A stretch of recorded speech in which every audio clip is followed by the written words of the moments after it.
તો આવો, અને જેવું જેનું શ્રવણ એવું એનું મન, એનું અંતઃકરણ શ્રવણ મુજબ બની જાય છે.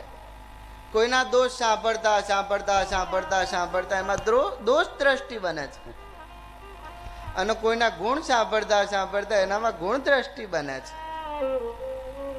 આપણા માટે જે ખોટો છે કોઈના માટે સારો છે, અને આપણા માટે જે સારો છે કોઈના માટે ખોટો છે. પણ આ દ્રષ્ટિનો દોષ છે. અન્યશ્ચ ગુણ દોષ ચિંતનમાં સુમુક્ત્વા. આહા, સેવા કથા રસમહો નિતરામ પીબત્વમ સદા સેવ્યા સદા સેવ્યા સદા સેવ્યા.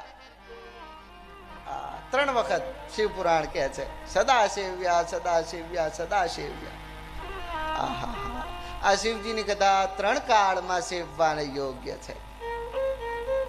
આવો, અને જેવું શ્રવણ બનતું જશે એવું અંતઃકરણ નિર્માણ થતું જશે.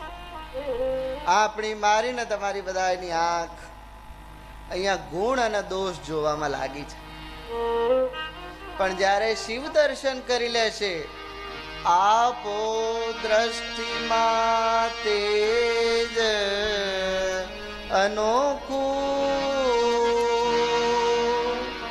સારી સૃષ્ટિમાં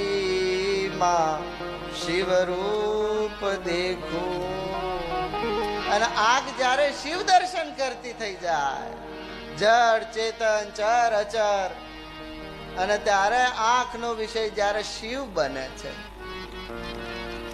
વાણીનો વિષય જ્યારે શિવ બને છે, ત્યારે આ ઇન્દ્રિય પવિત્ર અને શાંત થઈ શકે છે. આવો, અને એ જોવા માટે કઈ રીતે આપણો વિષય શિવ બને.